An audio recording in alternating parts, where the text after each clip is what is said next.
على أشرف الأنبياء والمرسلين أفضل صلوات الله وسلامه وبركاته عليه.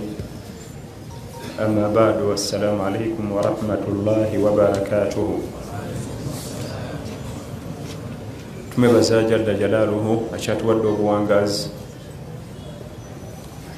Tumusaba Allah tabaraka wa taala atukumire mu bifo ebifaanagana bwe biti, ebifo byasinga okwagala nga gy'emizikiti, mpaka we tuligenda gyali nga batugamba mu Qur'ani, wa'budu rabbaka hatta ya'tiyaka al-yaqin. Beera ku ibaada kyokka mpaka okufa bwe kuli kutuukako. Twebaza imamu waffe atukulembeddemu mu salatul maghrib, amateeka gatusomedde. Tujja kunookulayo etteeka limu mu surati Hud, tutambulidde mu surati Hud era kazombi, nga Allah tabaraka wa taala atunyumiza omu ku bannabbi be, nabiyullahi Nuhun alayhi salam, mu tteeka erigamba qala sa'awi ila jabalin ya'asimuni min alma qala la asima alyawma min amri llahi illa man rahima wa hala baynahuma almawju fakana min almughraqin. Eriteeka abamanyi basimirawo ekigambo ekigamba nti man qaddama an-naql ala al-aql, man qaddama an-naql man qaddama al-aql ala an-naql. Omuntu akulembeza amagezi ge ku bya Allah alina okukaaba okomba ku kyokya. Taqdim al-aql gokulembeza amagezi go ala an-naql, bibakugamba ebya Allah. Kubanga mu kyafayo kya nabbi Nuhun alayhi salam n'omutabani yamubuulira byonna ebigenda okuddako. Amazzi gagenda kujja, mataba, ebintu by'abantu bagenda kufa, okujjako abanaabeera mu lyato. Ebyo abiŋŋamba mbibagambe Allah. Omulenzi ono ku kitaawe ye yakulembeza amagezi ge, namugamba nti munange bino abyogera ye Allah. Namugamba nti sa'awi ila jabali yu'asimuni min alma, nja kuwalampa olusozi, nja kuwalampa olusozi oluwanvu. Qala sa'awi ila jabali ya'asimuni min alma, amazzi wali ensozi empanvu gatajja kutuuka era nja kuwona. Kitaawe namuddamu namugamba nti la asima alyawma min amri llah illa man rahima. Olwo lunaku teri agenda kuwona okujjako abo Allah baanasaasira, banaabeera mu maato. wa haala baynahuma almawju fakana min almughraqin. Ate wayita mumeka, amazzi ne gajja amayengo nga g'amaanyi, omwana n'abeera mu abo abazikirira. Eyo yembeera y'omwana Adamu yenna akulembeza amagezi ge ku bya Allah. Bakusomedde etteeka lya Allah mu Qur'an, was sincerely speaking, actually, in actual sense,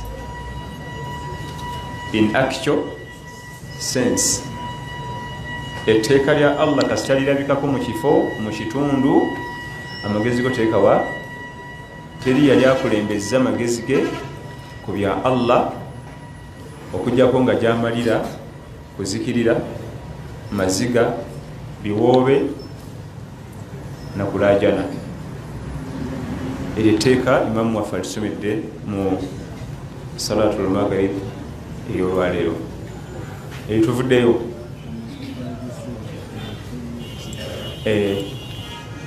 Owekitiibwa Abi Hurayra Abdurrahman bin Sakhar ad-Daws radiyallahu anhu atunyumiza ku bimu ebyali mu kibuga Madiina bye yalabako n'amaaso ge radiyallahu anhu. Baba maze okusala lumu salatul isha, jukira nti Abi Hurayra radiyallahu anhu yomu kubasulanga mu masjidi ya nabbi sallallahu alaihi wasallama, kubanga masjidi ya nabbi sallallahu alaihi wasallama yali ekola emirimu mingi. Ekolanga guest house kubatambuze obudde ne bakwata, ate nekolanga hostel kubatuuze abatalina wakusula olw'obwavu, nga hostel yawe masjid. Ate nemala nekolanga masjidi mukusinziza, ate nemala nekolanga office enkulu eya ummatu Muhammad sallallahu alaihi wasallam, nga mwakolera emirimu gye gyetaga office n'ebirala. Naye atugamba nti lumu bamaze okusala isha nezireeta omusajja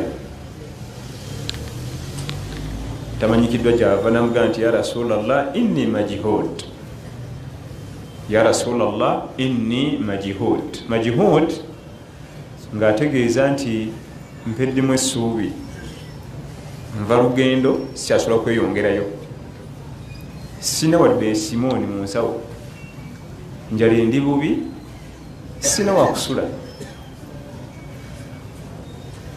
Inni majhud, essuubi limpeddemu. Nabbi sallallahu alaihi wasallam arsala ila ba'di nisaihi, natuma omubaka agende mubakyala be.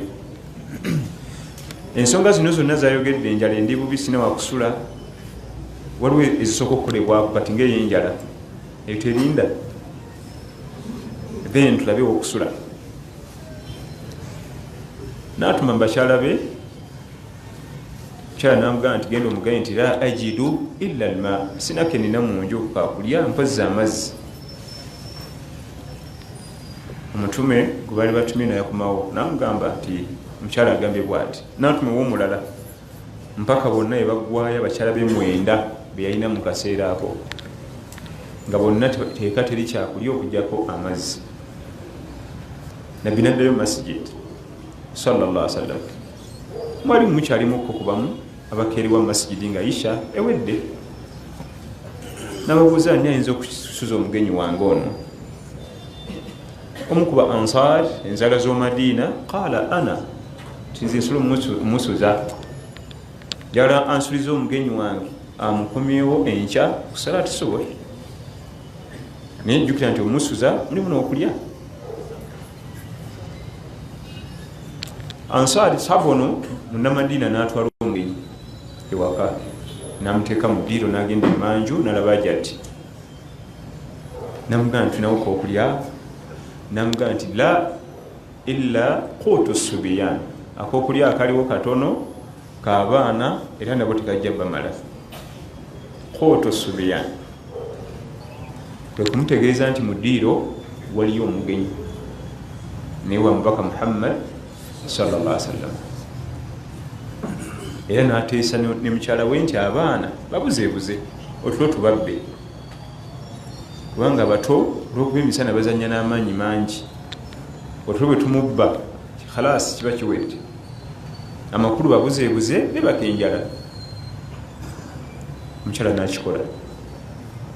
Omwami n'aleeta emmere mu ddiiro, mu butanwa n'akonda tadooba n'ezikira, naye nga si butanwa kigenderedde. Ne bataddamu ku mataala n'alya n'omugenyi. Ekyewuunyisa ng'emikono gisisinkana mu ssowaani okutolamu ebyokulya ng'omunyinimu talya, kubanga bw'anaalya tejja kumala mugenyi. Kaakati ewali ekinyusi ewaddako.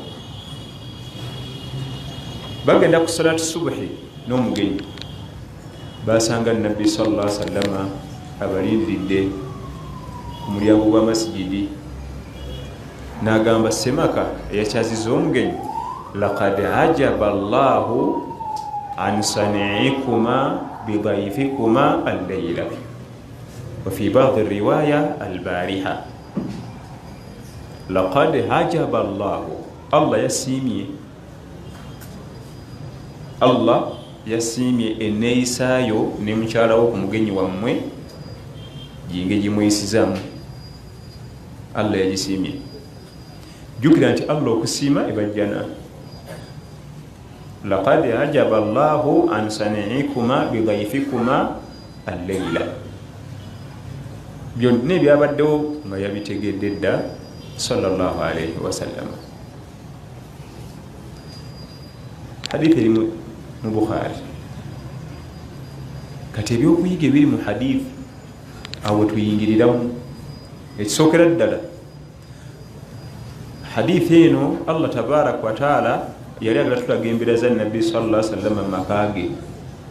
Tiyali bulungi mu byokulya. Bwe weewuunya alina abakyala 9 naye bonna bamugamba nti eka teri kyakulya okugyako amazzi.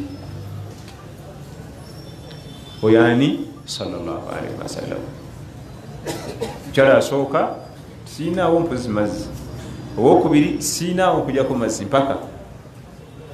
Oyo embeera ya Nabi Muhammad sallallahu alayhi wasallam nga bawanika emikono abatalina kugijjayo nga Allah amwanukudde edduwa ze. Kati olwo baani? Oyo nno talina zambi n'eri. Ate ebyo ngo bitadde ku mabbali afdalul khalq, kyekitonde kya Allah kye yatonda ekisinga ebbeeyi fi duniya, mu nsi muno, wa fi sama, ne mu ggulu. Bamalayika bonna ba Jibrilu abateeka wali sallallahu alayhi wasallam abasinga ebbeeyi, naye bwati bwalabise. Ekyo kyakuyiga. Ki ekyokuyiga ekirimu nti edduniya eno la yusawi ba'udatan, la yusawi janaha ba'udha inda Allah. Tena kezitowa wadde akawatiro k'enswera mu maaso ga Allah. Eba kubanga ali ekenkana nabbi yandibadde sallallahu alayhi wasallam tabeera bwatyo. Tena kyakulya abakyala 9 maka 9. Ekyokubiri kituyiga mu hadithi eyo, Allah kyatugamba mu Qur'an mu suratul Hashr, wa yu'thiruna ala anfusihim walau kana bihim khasasa. Ekiyitibwa omukkiriza anoonya ejjana ateekeddwa okuba nga alina ekitendo ekyokwerekereza wadde mwetaavu. Gadde mwetaavu nnyo ekitendo ky'okwerekereza kino okubaawo, kubanga abantu bano nabo tebalina kyakulya, ekyokulya ekiriwo ky'abaana baabwe nabo tekibamala, bakigabira omugenyi. So nga omukyala yandimugambye nze abaana bange basule enjala ng'ojja ozunga n'abagenyi bo, gwe n'omanya n'omugenyi owalira akikugamba, sijja kudda ku bagenyi bo, lekewa baki abaana bange, gwe tetenkanye n'omugenyi. Ekyokusatu ekiyigwa mu hadithi nti omukyala eka gwe tulina, nze naawe tulina eka, beringi nene nnyo ku ddiini yange n'eyo. Tunulira ekiteeso omwami we yakireeta n'akikubawo, omukyala yakigulirawo. Laba Allah baweerawo ejjana. Omukyala gw'olina eka beringi y'amaanyi weetoloolera okunoonya ejjana, oleeta idea n'agigoberawo, sabula nabbiwuliza naye ono yakkiriza kiba byamugamba, byoli kyeyamugamba ng'akikkiriza. Abaana beebase babuzeebuze, ekyo n'akikola. Kati emmere giweereze mu ddiiro gw'ogende n'akikola. Omumanyi omukyava atulaga toyinza kufuna mirembe, amaka tegagenda kutebenkera, tegajja kutambula ng'omukyala agalimu eka si mulongoofu ne wabanga semaka nabbi wa Allah. Walau kana rabbul bait nabi, ennyumba yo eka n'abaana bo, mukyala we eka n'abaana bo, naawe agamaka tegagenda kutebenkera gatambule ng'omukyala agalimu tamanyi Allah we newe ekibeera nga gw'oli nabbi wa Allah. Kikigambo kinene. Walau kana rabbul bait nabi, wadde nga semaka nabbi. Omukyala ono mulabi, ku mutima kwaliko eddiini. Ekyokuna kye tuyiga mu hadithi, ebintu by'okufuna ejjana bitera kuva mu buntu butonotono okuyisibwamu amaaso. Kati laba bwe bajja ejjana, laba akatundu oba ebikolwa ebyafuniramu ejjana. Oluusi tugenda tuninyooma obuntu ng'ate wandibadde ojjako ejjana. Kyava tugamba sallallahu alayhi wasallama la tahqiranna min almarufi shay'an walau an talqa akhaka biwajhin tariq. Tonyumanga kantu konna akalungi niyo kaba katini, kasita kaba nkaliko empeera tokanyuma, kuba tumanyi jana Allah wayinza kukusimbira naga nti okusinzira kwako kakoze khalas oyo mutadde agenze mu jana. Tunulira embeera gye beeyisamu, kantu kalekanga akatono naye bagenda otuuka ewa nabbi sallallahu alaihi wasallam byonna nga bwe babikoze abimanyi. Omwana mukyala n'omugamba yebasa abaana n'ozikiza ettaala nga weefudde atagenderedde, n'okwata mu sowaani ng'emukono ogusisinkana n'obw'omugenyi naye nga gwe totolamu nyama, totolamu bumonde, wabula otetenkanya mugenyi alowooze nti n'abewaka balidde, nga nabbi yabitegedde ddala sallallahu alaihi wasallam. Ekyokutaano kye tuyiga mu hadithi omwo, kitamwa okulaga embeera zo ne mukyala wo ziraga omugenyi eziri ewaka.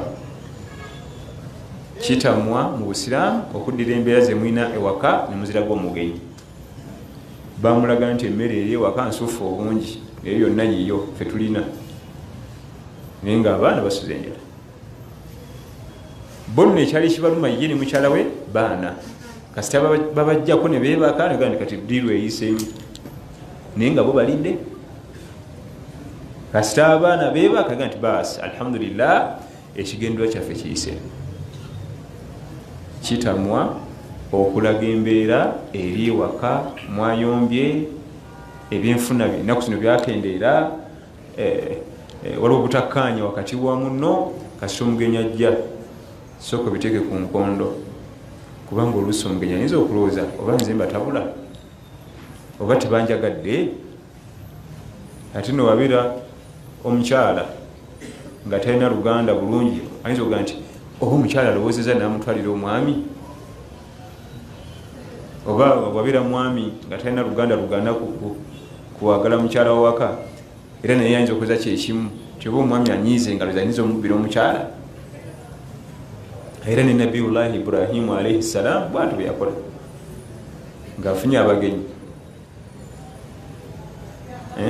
Nabiyullahi Ibrahimu alaihi salam yasooka otuyigiriza empisa gye bayisamu omugenyi ngazze. Tuwerabira nti amateeka g'eddiini yaffe ne programs ezimu tezatandika na Nabbi Adam alaihi salam, zajja zeegattako mpola. Okujjako program ng'ey'okusima entaana yatandikirawo oli Nabbi Adamu alaihi salam ku baana be, ne programu ey'okusenya nayo netandika ne Nabbi Adamu nkadde. Programu y'okusenya nkadde zeyatandikirawo, naye ate programu y'okukyaza abagenyi na butya bwe tweyisa nga tulina omugenyi Nabiyullahi Ibrahimu alaihi salam. Hal ataaka hadithu dayfi Ibrahima al-mukramin idh dakhalu alayhi faqalu salam qala salamun qaumun munkarun. Bwe tofuna nk'okunyumiza ku mboozi y'abagenyi ba Nabbi Ibrahim alaihi salam. Allah anyumya kiso ezo musula nyingi nnyo ng'anyumya ku bagenyi ba Nabbi Ibrahim alaihi salam. Naye abagenyi be yafuna baali bamalayika, kyataasooka kutegeera. Fama labitha an jaahum biijlin samin, yayanguyirira mu kaseera katono nnyo najja ne ejilin. Al ejili sagiru lbaqara, ke kate akato, sagiru albaqara. Nalita ekijjulo, ennyama enfumbe bulungi ku munsaniya n'agiteeka, kyokka atamala ogiteeka wamuga nti faafi situlya, naye teweezamu okusala ente ogyeko eddiba otemeeteme bayoze okuma omuliro kati ayinza ffe situli bamalayika situlya. Bino byonna obwedde osiika ofumba ffe tuli bamalayika. Yali atuyigiriza nti omugenyi wajja alina okugulumizibwa. Omugenyi wajja tomulaga nnyo biri waka, era yagenda mangu ng'ayanguyirira n'otalaga mbeera eri waka. Kati mu hadithi eno ya laqad hajaba Allahu an sani'ikuma Allah yasiimye nnyo enneeyisa yammwe bidhaifi kuuma eri omugenyi wammwe allayla ekiro eraga nti tolaga mugenyi mbeera ze mwina waka mu bwavu ate n'omugenyi naye alina okwewala okumanya ebiri ewaka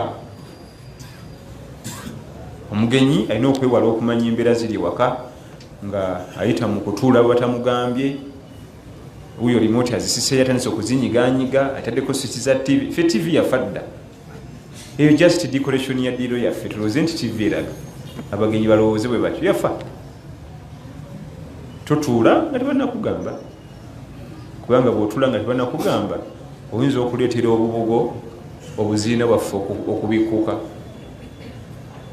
wali entebe zaffe nga zamenyeka tuzitega bulooka nga gyogituulako ejja kukasuka eri linda bakuganye nti tuula wali oba tuula woyagala enkola ya salafu salihin bwayingira mu nyumba tatuula bamala mulaga lwaki batugaana okutuulirawo eyo nsonga bbiri ensonga esooka oyinza otuula mu direction nga olengera emanju oba mu bedroom nga wootudde amaaso gatunudde ofeesinze mu bedroom yoli yanyinimu oba emanju ojja kulengera abantu be bakola ebyabo oba okutuula mu kifo nga kyanyinimu entebe tetuulwamu okujja ku haji nateko ku haji nga yasetinga entebe ye nga bwatuula nammwe nga munyumya mu ddiiro alengera butereevu mu ffumbiro lye yagisetinga alina position we yagissa amonitaringa bulungi effumbiro eri nammwe nga babanyumiza wala ati nga gyotulamu eyo olaba alaga bulazi sayini bwati olaga sayini baba bandoza bategeeza bati tekyayi totuula embeera endala kwe kuba nti oluusi embeera zaffe nzibuzibu entebe zaffe nzibuzibu era abantu bagudde nnyo ebigo mu maka g'abantu kutuula ku ntebe nga temaze kukulaga bajja tibaffe bamanyi embeera y'ekinaku azitenkanya nazitegatega obuntuntu nezirabika bulungi nabikako ebitambaala kati nga gwe bujja olaba eddiiro eritedde litudde entende naye nga zonna menyefu linda bakugambe tuulawa kati omugenyi talina kwefuula nnyo wamaanyi okumanya ebyama byowaka nga okutuula nga tebanakulagira ngaokukwatakwata ku byuma ebiri mu ddiiro kompyuta nze mmanyi okuzikanika lwaki tekola lwaki okujjako nga ffe tukugambye nti ngeri gyomanyi okumanika kompyuta ebyo yafa niye atuuse ajeyo akutte mawusi atambuza bwakonakoona n'ekisembayo kyetuyiga mu hadithi eyo wayuthiruna ala anfusihim walau kana bihim khasasa ebimu ku bitendera naddiini abannamaddala kwekwerekereza wadde nga naye alina obwetaavu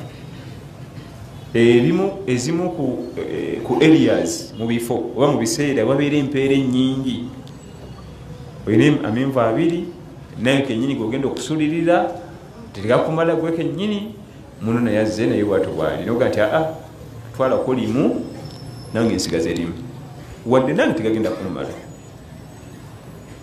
twalako limu nange ensigaze limu awo waliwo empeera nnyingi ezitagambika okumanya waliwo empeera nnyingi ezitagambika n'okusinga oli alina amenvu 10 n'agabako 5 n'asigaza 5 kubanga era 5 mangi olya nowebaka bulungi amakulu mu kaseera akakazigizigi wabawo empeera nnyingi nga maliriza hadithi eno eraga obutayisaamu maaso mu ibaada entonotono nga batukikonyeeko nokulaga nti ate ejjana kati tunulira abantu bafunye ejjana tebali bulungi eka tunulira abantu bafunye ejjana tebali bulungi eka ejjana Allah tabaraka yagikola nga ya buli yenna mutya wandibadde osuubira nti bandibadde ne ssente nnyingi emmere ejjuddawo naye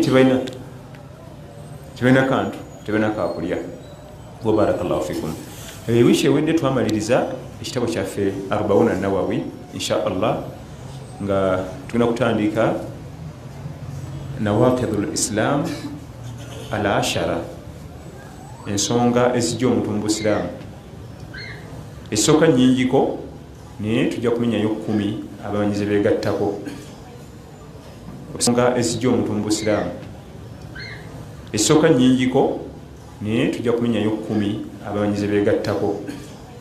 Isiraamu otula shahada n'obuyingira naye waliwo ebintu byetuwangaaliramu nga biyinza okukujja mu busiraamu nga tomanyi.